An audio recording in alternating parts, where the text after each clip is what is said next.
আপনি কি সুরক্ষিত জায়গায় টাকা জমাতে চাইছেন? তাহলে পোস্ট অফিসের বিভিন্ন প্রকল্পগুলিতে বিনিয়োগ করে আপনি একদিকে যেমন খুব ভালো রিটার্ন পেতে পারেন, তেমনি আপনি নিশ্চিন্তে থাকতে পারেন। আজকের ভিডিওতে আমরা জানব, 1. পোস্ট অফিসের ঠিক কোন স্কিম কাদের জন্য বেশি উপযুক্ত। 2. পোস্ট অফিসের বিভিন্ন স্কিমে কেন বিনিয়োগ করা দরকার।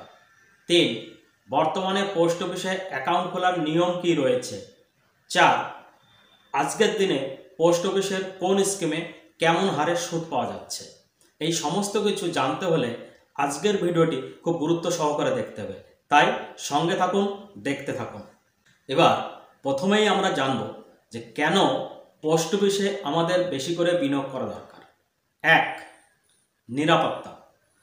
পোস্ট অফিস যেহেতু ভারত সরকারের নিয়ন্ত্রণাধীন সংস্থা, তাই পোস্ট অফিসে বিনিয়োগ করা আপনার অর্থ 100% নিশ্চিত থাকে। 2. বেশি সুদের হার। বর্তমানে পোস্ট অফিসের বেশ কিছু স্কিমে যথেষ্ট ভালো সুদ পাওয়া যাচ্ছে, যেমন ধরুন Sukanya Samriddhi Yojana, senior citizen scheme, যে কারণে এখন অনেক ইনভেস্টর তারা পোস্ট অফিসে ইনভেস্ট করার দিকে ঝুঁকছে। 3. ট্যাক্স ছাড় নেওয়ার সুবিধা। যে সমস্ত ইনভেস্টরের ট্যাক্স ছাড় নেওয়ার দরকার আছে, তারা পোস্ট অফিসের বেশ কিছু স্কিম আছে যেখানে টাকা সঞ্চয় করে আয়কর আইনের 80C ধারা অনুসারে ট্যাক্স ছাড় নিতে সক্ষম হন। আপনারা যারা প্রথমবার আমার চ্যানেলটি দেখছেন, সকলে অবশ্যই সাবস্ক্রাইব করবেন, একটি লাইক করবেন এবং শেয়ার করে দেবেন, তার কারণ শেয়ারিং ইজ কেয়ারিং। আসুন এবার আমরা দেখে নেব পোস্ট অফিসের ঠিক কোন স্কিম কাদের জন্য বেশি উপযুক্ত। 1. Monthly income scheme. তাহলে এই স্কিমে বছরে কমপক্ষে 1000 টাকা জমা করে বিনিয়োগ শুরু করা যায়। এই স্কিম কাদের জন্য উপযুক্ত? যারা অবসরপ্রাপ্ত কর্মী আছেন, যারা পেনশনভোগী আছেন এবং যারা মাঝারি মানের সঞ্চয়ী আছেন, তারা মূলত MIS করেন। 2. Senior citizen saving scheme. এখানে কমপক্ষে 1000 টাকা বিনিয়োগ করা যায়। কাদের জন্য উপযুক্ত? যারা অবসরপ্রাপ্ত কর্মী আছেন, যারা পেনশনভোগী আছেন এবং যারা নিয়মিত ইনকাম আশা করেন, তারা মূলত সিনিয়র সিটিজেন সেভিং স্কিমে সঞ্চয় করেন। 3. পাবলিক প্রভিডেন্ট ফান্ড বা PPF। তাহলে PPF অ্যাকাউন্টে বছরে কমপক্ষে 500 টাকা জমা করা যায়। কাদের জন্য উপযুক্ত? যারা দীর্ঘমেয়াদী বিনিয়োগকারী এবং যাদের ট্যাক্স ছাড় নেওয়ার দরকার আছে, তারা মূলত PPF অ্যাকাউন্টে সঞ্চয় করে থাকেন। সুকন্যা সমৃদ্ধি যোজনা। তাহলে সুকন্যা সমৃদ্ধি যোজনায় বছরে কমপক্ষে 250 টাকা সঞ্চয় করা যায়। এই স্কিম কাদের জন্য উপযুক্ত? যারা মূলত কন্যা সন্তানের পিতা আছেন, তারাই সুকন্যা সমৃদ্ধিতে টাকা সঞ্চয় করলে বেশি লাভবান হবেন। 5. ন্যাশনাল সেভিং সার্টিফিকেট বা NSC।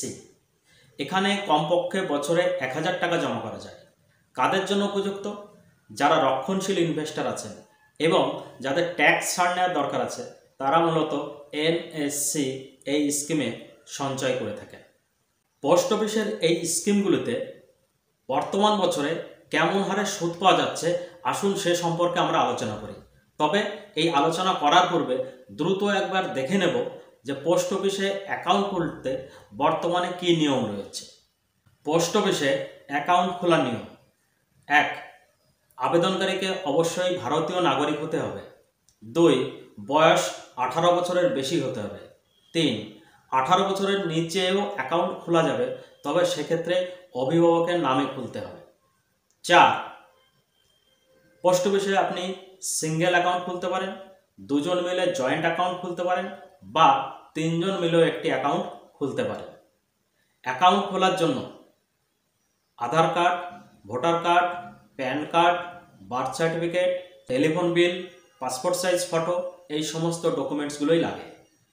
আসুন এবার আমরা দেখে নিই পোস্ট অফিসে বর্তমান কোয়ার্টারে কেমন হারে সুদ পাওয়া যাচ্ছে। ভারত সরকারের অর্থমন্ত্রক প্রতি 3 মাস অন্তর এখন সুদের হার ঘোষণা করে। বর্তমান কোয়ার্টারে পোস্ট অফিসের সুদের ক্ষেত্রে যে হার ঘোষণা করা হয়েছে, এবার আমরা একটু দেখে নিই। 1.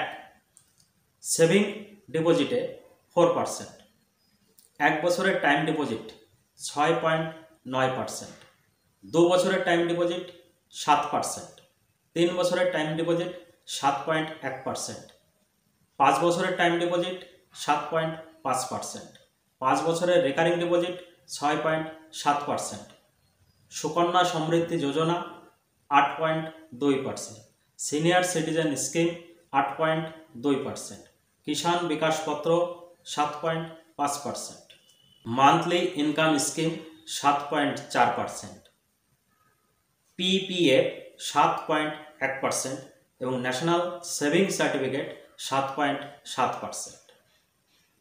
পোস্ট অফিস ছাড়াও মিউচুয়াল ফান্ড সংক্রান্ত গুরুত্বপূর্ণ ভিডিওগুলির লিঙ্ক আমি ডেসক্রিপশানে দিয়ে রেখেছি, আপনি দেখতে চাইলে সেখানে গিয়ে দেখতে পারেন।